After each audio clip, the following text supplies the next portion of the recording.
오늘 예배에 함께 하신 성도님들 우리 서로 환영합니다. 사랑합니다. 축복합니다. 인사하시기 바랍니다.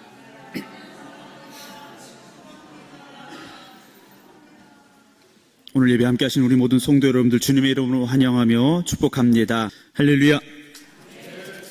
네. 오늘 아침에 뉴스를 보신 분들은 도대체 이게 무슨 일일까 하시는 상황이 있었습니다. 어젯밤 이태원에서 수많은 사람들이 그 할로윈이라는 축제를 즐기러 나왔다가 안타깝게도 150명이 넘는 사람들이 압사되어서 죽고 또 수십 명의 사람들이 다치게 된 사고가 있었습니다. 너무 기가 막힌 일이 벌어졌습니다. 원래 이 할로윈이라는 축제는 잉글랜드 쪽에서 있었던 켈트족이 지켰던 그들의 전통적인 어떤 축제라고 할 수 있는 날에서부터 시작이 됐습니다. 이 켈트족은 10월 31일이 새해 첫날입니다. 그러니까 지역마다 달력이 옛날엔 다 달랐죠. 근데 10월 31일이 새해가 시작이 되는 날이라고 그들은 여겼고, 그래서 그날 저승의 문이 열려서 죽었던 자기 조상들이 찾아오는 날이라 이렇게 여겼습니다. 그런데 저승의 문이 열리면 죽었던 조상들의 영혼만 오는 것이 아니라 온갖 이상한 것들, 귀신이 될 수도 있겠고 어떤 악한 것들이 같이 나온다고 생각을 했어요. 그래서 분장을 좀 귀신처럼 또는 기괴하게 이렇게 함으로 인하여서 어떤 화를 피했다라는 절기가 있었는데, 이것이 변질이 되기 시작합니다. 천주교에 보면, 카톨릭에 보면 만인의 성인들을 위한 날이 있었어요. 11월 1일입니다. 그날이 11월 1일인데 카톨릭에 보면 성자들이 참 많습니다. 그래서 성자들의 날이 정해졌어요. 많은 성자들의 그런 날들이 정해졌는데 그 날이 정해지지 않은 성자들이 있어요. 그 성자들을 위한 날이 11월 1일이었습니다. 우리 이제 달력으로 따지면 하루 차이잖아요. 그래서 이 카톨릭이 전파되면서 이 켈트족이 지켰던 이 절기하고 혼합이 되게 됩니다. 그러면서 11월 1일의 전날인 10월 31일 날 이들이 어떤 그런 축제를 벌이게 됐는데, 이것을 줄여서 이제 할로윈이라고 이제 부르게 됩니다. 그런데 이것이 어떤 큰 어떤 의미가 있거나 이런 날이 아니었어요. 미국에서도 우리처럼 이렇게 거대하게 수만 명의 사람들이 모여서 한다? 그렇진 않은 것 같아요. 어린 아이들이 분장을 하고 다니면서 이 집 저 집 다니면서 초콜릿 사탕을 받아 먹고 이런 정도의 날인데, 이상하게 우리나라에 들어와서 변질되기 시작했습니다. 그리고 어제는 원래 할로윈 데이가 아니에요. 10월 31일 날이 되어야 되는데 주말이니까 이태원에 모인 거죠. 제가 이태원은 가보진 않았습니다만 이렇게 보면 술 마시는 클럽이라든가 춤추는 이런 장소들이 많이 있고 외국인들이 많이 있는 곳이라고 얘기를 들었어요. 거기 모여서 즐기러 나온 거예요. 원래 그 할로윈이라는 의미가 아니라 그냥 분장하고 어떤 좀 이상한 옷을 입고 어떤 자유함을 가지고 먹고 마시고 즐기자 모였더라는 거예요. 더군다나 이 코로나 방역 지침이 좀 느슨해졌지 않습니까? 야외에서 마스크 안 해도 된다 하니까 이런 어떤 지금까지 억눌리고 쌓였던 것을 풀어내려고 수많은 젊은이들이 거기 모였던 것 같아요. 그래서 이런 비극이 벌어지게 됐더라는 거예요. 원래 이런 날이었어요. 10월 31일은. 그런데 1517년에 마틴 루터가 그 당시에 부패한 카톨릭을 향해서, 천주교를 향해서 95개조의 반박문을 내걸게 됩니다. 그날이 10월 31일이었어요. 그래서 종교개혁 기념일이 그날이 된 겁니다. 그리고 또 500년이 훨씬 지났어요. 그런데 어느 틈엔가 이 종교개혁 기념일은 잊혀지고 할로윈이라는 이상한 날이 자리 잡아버렸다라는 거죠. 유치원이, 저희 큰아이도 이제 유치원 선생님인데 거기는 교회에서 운영하는 유치원이니까 할로윈에 대한 얘기가 없어요. 그런데 대부분의 유치원들, 심지어 초등학교까지도 아이들이 할로윈이라는 것을 아무런 제약 없이 그냥 어떤 분장하고 먹고 축제하고 파티하고 이런 날로 받아들이고 있다라는 거예요. 왜 교회가 여기에 대해서 바른 지적을 하지 못했던가라는 안타까운 마음이 오늘 새벽에 제가 그 뉴스를 보면서 들 수밖에 없었습니다. 교회 다니는 아이들도 할로윈을 즐긴다라는 거예요. 왜 이렇게 됐을까 하는 거죠. 여러분, 교회는 십자가의 복음 위에 세워진 것이 바로 교회입니다. 천주교인들은 로마 바티칸에 있는 베드로 대성당이 베드로의 무덤 위에 세워졌다라고 믿어요. 실제 그 무덤 지하에 베드로가 묻혀 있는지 안 묻혀 있는지는 저는 모르겠어요. 왜냐, 그 무덤 지하에는 아무나 들어갈 수가 없고 다 잠겨져 있습니다. 자기들이 그냥 그렇다고 얘기를 하는 거예요. 베드로 무덤 위에 교회를 세웠다라는 건데, 교회는요, 십자가의 복음 위에 세워진 곳, 그게 바로 교회가 되어져야 됩니다. 그런데 안타깝게도요, 오늘날의 교회는 복음이 없어도 교회예요. 십자가의 복음 없이도 교회는 잘 운영이 될 수 있어요. 교회 모여서 친교하고 같이 교제하고 이런 즐거움만 있어도 여러분, 교회는 세상 말로 말하는 부흥이 될 수 있습니다. 여러분, 우리 교회에서 매일 파티하고요, 어떤 위로 행사하고요, 이러면 교인 숫자는 막 늘어날 수 있을지도 몰라요. 그러나 그것은 교회가 아니라는 것이죠. 교회는 죽어가는 영혼을 인도하여서, 십자가 앞으로 인도하여서 그 복음으로 구원받고 하나님 나라를 향하여 나아가도록 만드는 곳이 바로 교회가 되어져야 한다라는 거죠. 마틴 루터 이전에도 이 교회의 개혁을 부르짖던 많은 사람들이 있었어요. 그럼 왜 개혁을 부르짖을 수밖에 없었느냐? 교회가 부패했기 때문이라는 거죠.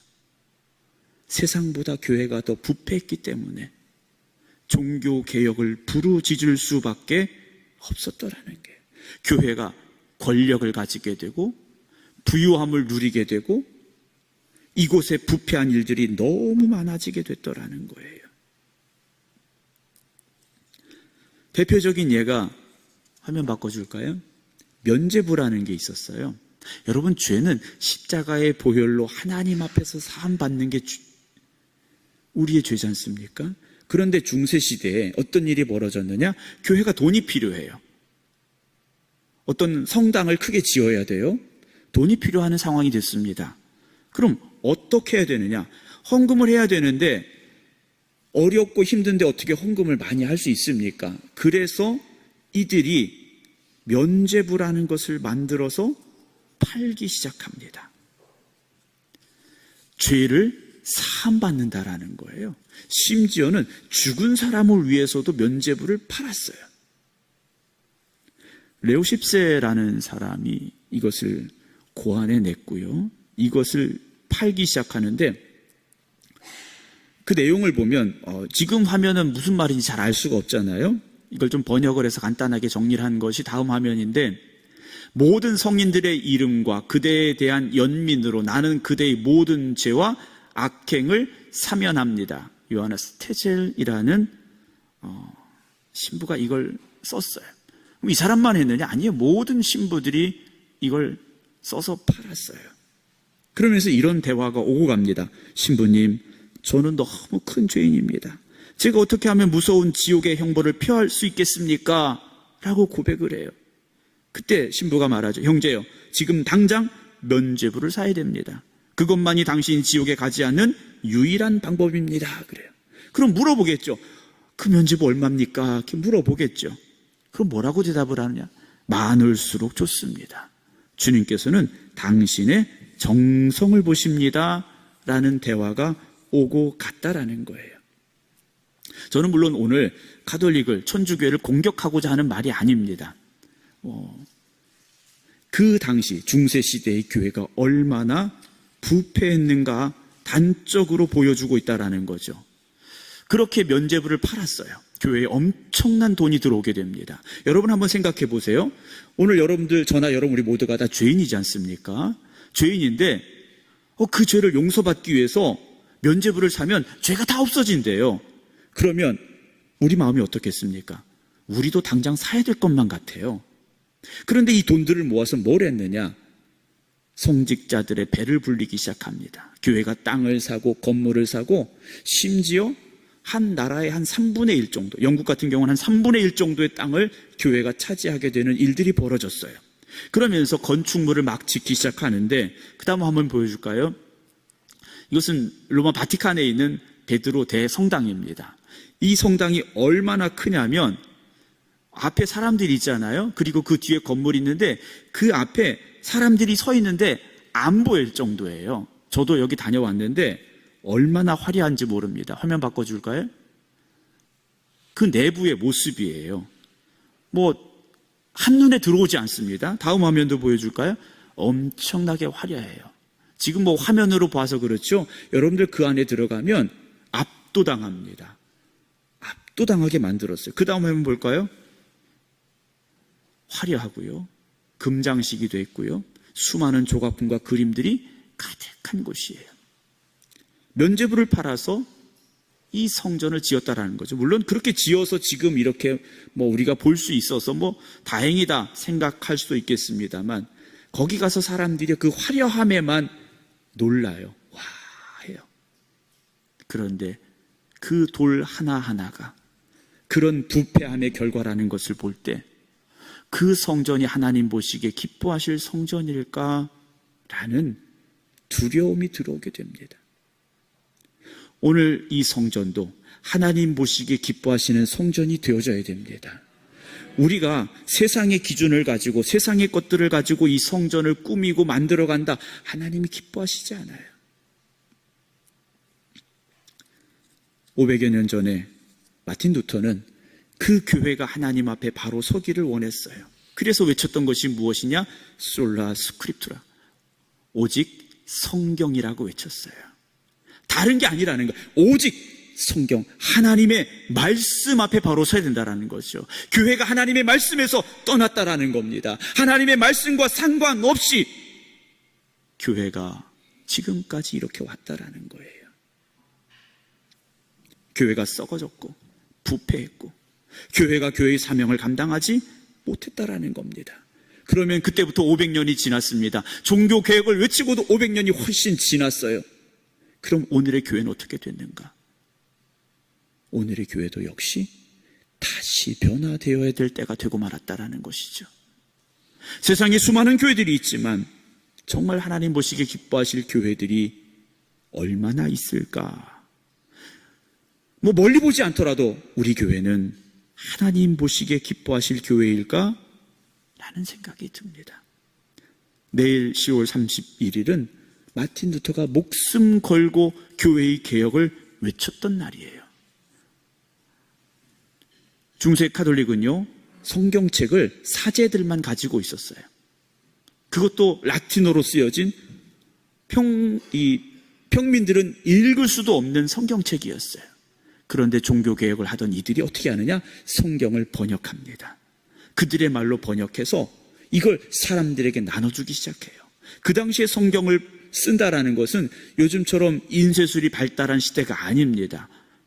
14세기, 15세기에는 성경을 하나하나 옮겨 써야 됐어요. 성경책 한 권을 옮겨 쓰려면 그 당시 기준으로 보면 한 사람이 10달이 걸렸다고 합니다. 한 사람이 10달이 걸려서 그 성경을 썼어요. 왜냐? 교회가 성경에서 벗어나 있기 때문에. 보통 성도들이, 교인들이 성경 말씀을 알 수 없으니까 사제들이 하는 얘기, 신부들이 하는 얘기만 들을 수밖에 없는 거예요. 그래서 마틴 루터는 성경으로 돌아가야 된다. 성경 속에 하나님의 말씀이 어떻게 담겨져 있는지를 우리가 알아야 된다. 외칠 수밖에 없었다라는 거죠. 사랑하는 성도 여러분, 환자들이 병원에 가면 의사가 먼저 뭘 합니까? 진단을 하게 돼 있어요. 검사를 하고 진단을 합니다. 어디가 문제가 있는지 그 원인을 찾아내야 돼요. 오늘 우리의 문제는 어디에 있는가를 어디서 찾을 수 있느냐? 하나님의 말씀에서 찾아야 됩니다. 오늘 말라기는 구약의 마지막 책입니다. 구약의 마지막 책이에요. 여러분 읽어보시지는 않으셨을지라도 말라기라는 이름은 다 들어서 알고 계시잖아요. 우리가 보통 성경 읽겠습니다. 새해가 되면 성경 좀 읽어야지 하고 결심을 해요. 제일 많이 읽는 곳이 창세기지 않습니까? 창세기 읽고 출애굽기 좀 읽다가 대부분 포기를 하셔요. 그래서 구약만 읽으면 안 되겠다 싶어서 그 다음에는 신약부터 시작을 합니다. 마태복음 읽어가기 시작해요. 마태복음 읽고 마가복음 읽고 성경이 좀 비슷한 것 같아요. 그렇게 읽다가 사도행전까지는 잘 읽으셔요. 대부분. 그러다가 로마서 가면 왜 이렇게 어려워? 그냥 설교나 들어야지, 목사님 말씀하시는 거나 들어야지 하고 포기하게 되는 경우가 많이 있어요. 그래서 성경 읽기가 참 어려운데 말라기는 이렇게 시작을 합니다. 1절, 여호와께서 말라기를 통하여 이스라엘에게 말씀하신 뭐라고 되어 있습니까?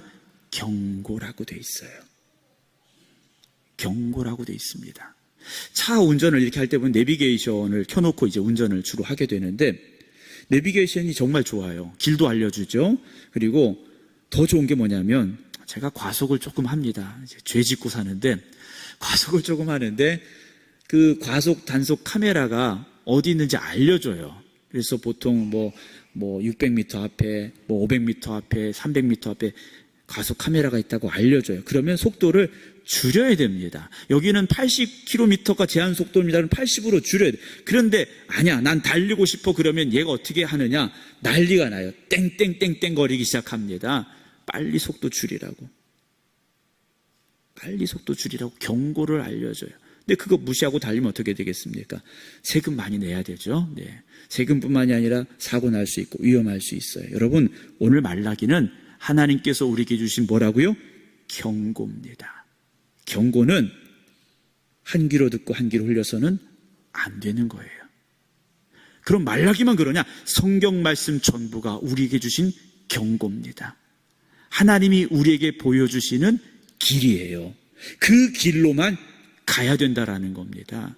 그 길에서 벗어나면 안 된다라는 거예요. 그 말씀 앞에 우리가 바로 서야 되죠. 역사는 반복된다라고들 이야기합니다. 역사는 발전하고 새로워져야 되는데 역사의 긴 흐름을 쭉 보면 반복이 돼요. 좋은 일도 나쁜 일도 반복이 되더라는 거예요. 우리가 예수 그리스도를 만날 때 죄인으로 주님을 만납니다. 그러면 죄인인 우리가 십자가의 복음으로 말미암아 깨닫고 내가 죄인임을 고백하면서 회개하고 변화되고 새로워지죠. 그러면 그 변화되고 새로워져서 우리가 거룩함을 향하여서 성화의 단계까지 나가서 더 이상 범죄하지 않고 하나님의 자녀로 온전히 서야 되는데 시간이 지나면 또다시 우리는 그 자리로 돌아가더라는 거예요. 또다시 옛사람의 모습으로 돌아가더라는 거예요. 여러분, 우리는 다시 하나님의 말씀 앞에 서야 됩니다. 하나님의 경고 앞에 우리가 깨달아야 됩니다. 그렇지 않으면 여전히 우리는 다람쥐 쳇바퀴 돌듯이 그 안에서 벗어나지 못하고 그 죄 가운데 살다가 죄로 말미암아 죽을 수밖에 없었더라는 거예요. 여러분, 죄는 하나님이 심판하십니다. 죄는요, 하나님이 심판하셔요. 세상의 죄는 세상에서 죄값을 치를 수 있겠죠. 그러나 그것으로 끝나는 게 아니라는 거예요. 하나님께서 이스라엘에게 말씀하신 경고라고 돼 있어요. 왜 경고하실까요? 미워서 경고합니까? 사랑하시기 때문에 경고하시는 거예요. 어린아이들을 키우다 보면 밥상에 뜨거운 게 있을 때가 있지 않습니까? 그럼 애들한테 어떻게 합니까? 이거 뜨거운 거야. 근데 애들이 자꾸 가요. 뜨거운 거야, 뜨거운 거야. 말리지 않습니까? 걔가 미우면 어떻습니까? 그냥 내버려 두겠죠. 근데 내 자식이니까 다칠까봐 경고하는 거예요. 근데 아이들이요, 뜨거운 게 뭔지를 압니까? 그냥 갖다 대지 않습니까? 여러분, 하나님께서 우리를 사랑하시기 때문에 경고하고 계신 거예요. 근데 우리는 어떻습니까? 로마서 1장 28절 봅니다. 또한 그들이 마음에 하나님 두기를 싫어했어요. 마음에 하나님 두기를 싫어했다는 것은 뭡니까? 하나님의 경고를 마음에 품고 그 말씀대로 살려고 해야 되는데 귀찮은 거예요. 자유로운 게 좋은 거예요. 내 마음대로 살고 싶은 거예요. 내 생각대로 하고 싶은 거예요. 그럼 어떻게 됩니까? 하나님께서 그들을 그 상실한 마음대로 내버려 두신다라는 거예요. 그래, 한번 네 마음대로 살아봐라. 네 마음대로 살아봐라. 그럼 어떻게 되겠습니까? 합당하지 못한 일을 하게 된다라는 거죠. 하나님 말씀에서 벗어난 일을 행하며 살 수밖에 없다라는 거예요. 사랑하는 성도 여러분, 하나님이 경고하실 때 들어야 되고요, 그 경고하신 말씀대로 우리는 살아가야 된다라는 겁니다. 요한계시록 1장 1절 보면 예수 그리스도의 계시라 그랬어요. 계시 속에는요, 경고가 담겨져 있다라는 겁니다. 이는 하나님이 그에게 주사 반드시 속히 일어날 일들을 그 종들에게 미리 보여주신 거예요. 반드시 일어날 일이기 때문에 경고하시는 거예요. 하나님의 말씀은 지금까지 그대로 되어져 왔고, 그리고 앞으로도 그대로 된다라는 사실이죠. 뭐 그대로 되겠어? 그렇지 않습니다. 하나님의 말씀은요, 반드시 이루어져요. 하나님이 천지를 창조하실 때 말씀으로 창조하셨습니다. 말씀은 반드시 그대로 되어지게 되어 있다라는 거예요. 오늘도 그 말씀은 유효한 겁니다. 경고도 유효하다라는 거예요. 시간이 오래됐으니까 이제는 옛날 얘기야. 그렇지 않습니다. 지금도 그 말씀의 경고는요, 유효해요. 그런데 왜 사람들이 경고에 따르지 않습니까? 교만하기 때문이에요. 나도 생각할 수 있어요. 나도 판단할 수 있어요. 그리고 지금 이 상황에서는 내가 생각한 대로 하는 게 맞다라고 착각하게 되죠. 그래서요, 하나님 앞에서 바로 서지 못하고요, 하나님의 경고대로 살지 않습니다. 로마서 8장 7절 봅니다. 그래서 육신의 생각이 나올 수밖에 없는 거예요. 육신의 생각은 하나님과 원수가 돼요. 반대로 간다라는 겁니다. 반대로 간다라는 거예요. 이는 하나님의 법에 굴복해야 되는데 굴복하지 않기 때문이라는 거죠. 내 생각이 먼저가 되면 굴복할 수도 없다라는 거예요. 오늘 이곳에 함께 하신 여러분, 하나님의 경고를 들었고 그 경고에 굴복하고 순종하셨기 때문에 이 자리에 나오신 거 아니겠습니까? 그러면 그 믿음을 끝까지 가져가시기 바랍니다. 오늘 다르고 내일 달라서는 안 돼요. 하나님은 우리를 향하여 사랑한다 말씀하십니다. 2절 봅니다. 여호와께서 이르시되 내가 너희를 사랑하였노라, 이렇게 말씀하신다. 하나님은요, 내가 너희를 사랑해. 그럼 말라기의 상황은 어떤 상황이냐? 이스라엘 백성들이 하나님의 말씀대로 살지 못해서 나라가 망했습니다. 그리고 포로로 끌려갔어요. 그리고 70년의 세월이 지나고 그때부터 다시 이스라엘 땅을 향해 귀환을 하게 됩니다. 근데 왔는데 현실이 어떤가? 나라가 망했는데 온전한 게 뭐가 있겠습니까?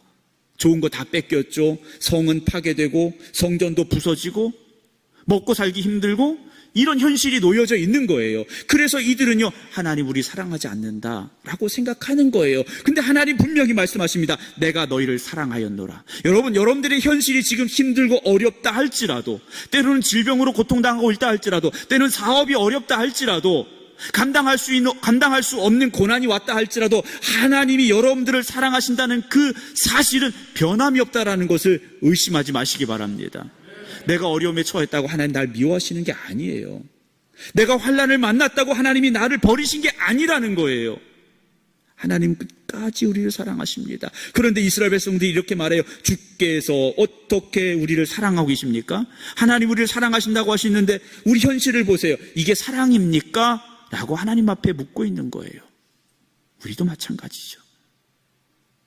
목사님, 성경에 하나님은 우리를 사랑하신다고 기록은 했는데, 목사님 내 현실을 보세요. 목사님 내 상황을 보세요. 이게 하나님의 사랑입니까? 라고 우리는 말합니다. 그런 분들도 만났어요.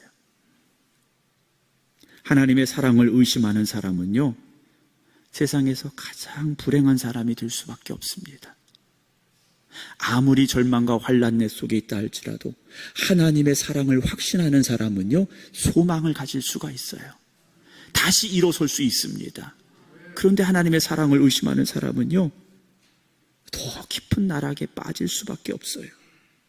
바벨론 포로에서 돌아온 이스라엘 백성들이 처한 현실은 너무나도 열악했다라는 거예요. 성전을 가까스로 지어놨지만 솔로몬의 성전과 비교하면 초라하기 짝이 없는 겁니다.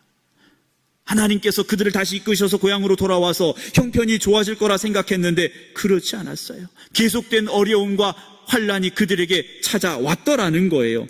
야, 우리가 괜히 돌아왔다. 차라리 바벨론에 살 걸. 이렇게 생각하는 사람들도 있었더라는 겁니다. 왜요?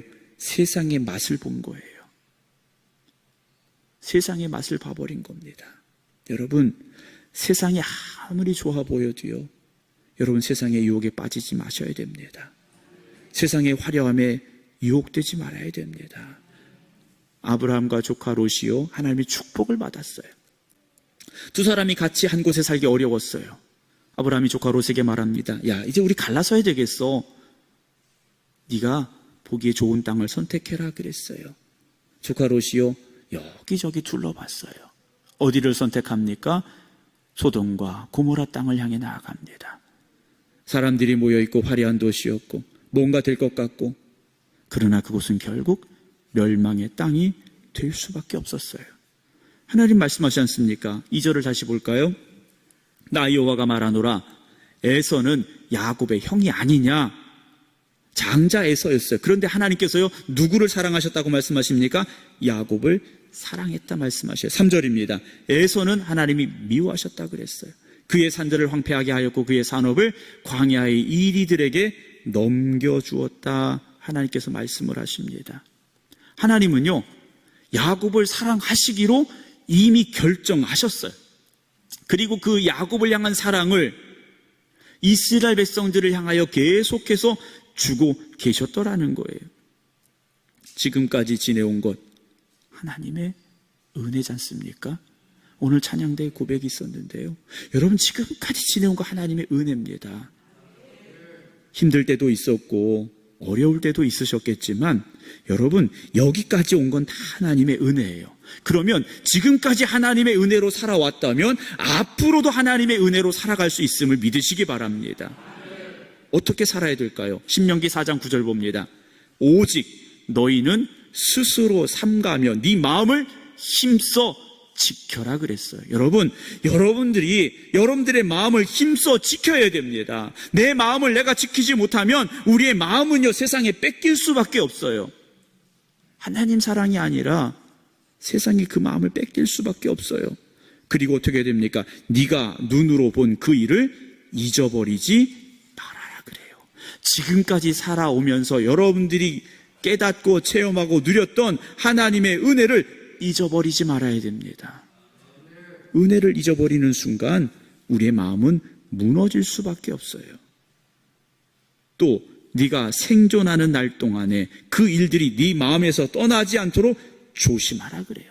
신명기서는요, 이스라엘 백성들이 출애굽하고 광야의 40년 세월을 마치고 이제 요단강 건너 가나안 땅에 가야 되는데 모세가 거기서 죽게 되는 거지 않습니까? 모세는 요단강을 건너지 못하고 느보산에서 죽게 되는 거예요. 거기서 이스라엘 백성들에게 광야 40년 세월을 마치면서 가나안 땅에 들어가서 어떻게 살아야 되는가를 외치고 있는 유언인 겁니다. 모세가 말하는 거예요. 죽기 전에 너희는 스스로 삼가라. 네 마음을 힘써 지켜라. 네가 눈으로 본 그 일을 잊어버리지 말라. 여기서 너희가 눈으로 본 게 뭡니까? 홍해바다의 기적이죠. 기적이지 않습니까? 광야의 40년 세월이에요. 이거 잊어버리면 안 된다라는 거예요. 여러분, 지금까지 지내온 삶 속에서 하나님이 함께 하셨던 것을 잊어버리시면 절대 안 됩니다. 그걸 붙잡으셔야 돼요. 그리고 너희가 살아가는 날 동안에 그 일들이 네 마음에서 떠나지 않도록 조심하라. 사람의 마음이 얼마나 쉽게 변합니까? 우리가 너무 잘 알잖아요. 그거 잊어버리지 않도록 조심해야 됩니다. 굳게 붙잡아야 됩니다. 그리고 마지막, 너는 그 일들을 네 아들들과 네 손자들에게 알게 해야 된다 그랬어요. 여러분, 신앙의 유산이요, 정말 중요한 겁니다. 신앙의 유산을 물려줄 수 있어야 된다라는 거죠. 얼마 전에 이렇게 기사를 읽다 보니까 그런 얘기가 있더라고요. 이혼율이 자꾸 높아지고 있는데, 이혼 차이 중에 가장 큰 게 뭐냐면 성격 차이 이렇게 나온대요.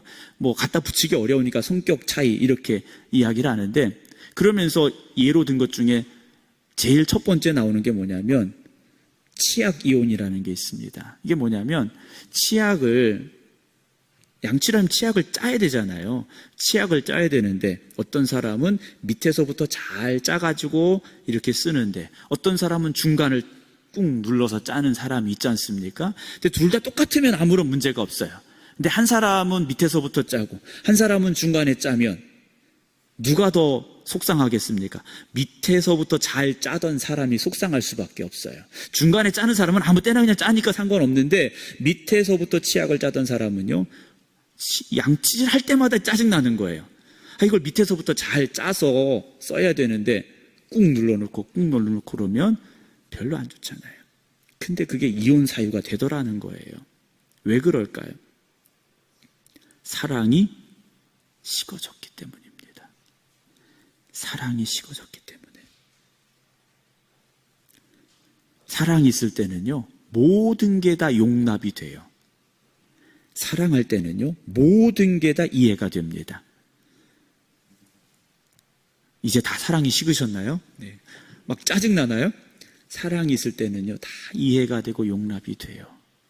그런데 사랑이 식어지면요, 비교하게 되고 판단하기 시작합니다.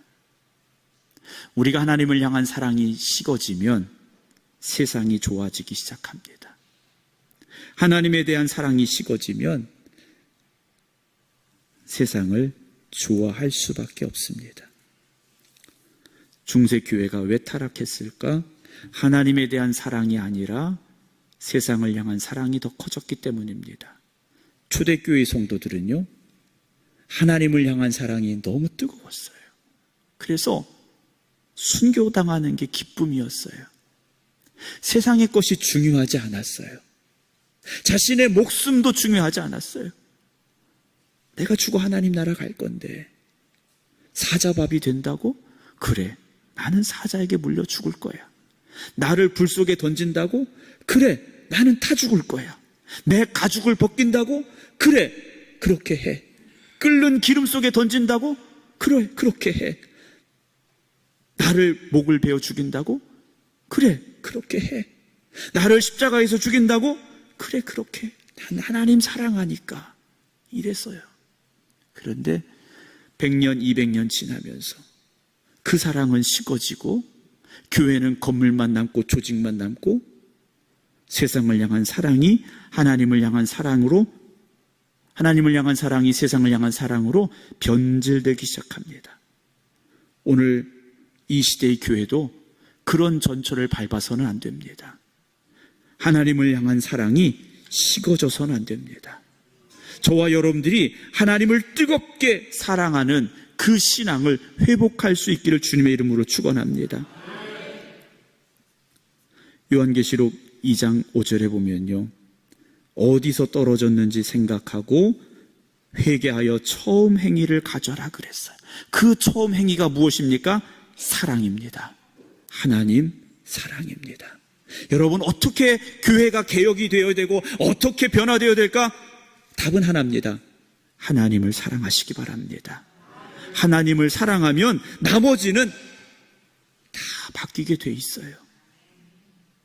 한번 생각해 보십시오. 내가 초대교회 성도들처럼 하나님을 사랑하고 있는지. 그렇지 않다면 이미 우리는 변질된 겁니다. 우리는 다시 바뀌어야 되고 개혁이 일어나야 됩니다. 마틴 루터가 목숨 걸고 외쳤듯이 다시 말씀으로 돌아가야 되고 그 말씀을 주신 하나님을 사랑할 수 있어야 됩니다. 그렇지 않으면 종교 개혁은 기념일이 될 수밖에 없습니다. 오늘도 우리는 변화되어져야 되고 새로워져야 되는데 다른 방법 없습니다. 하나님 사랑하시기 바랍니다. 그 사랑의 자리에 다시 설 수 있는 저와 여러분들이 되기를 주님의 이름으로 축원합니다. 기도하겠습니다.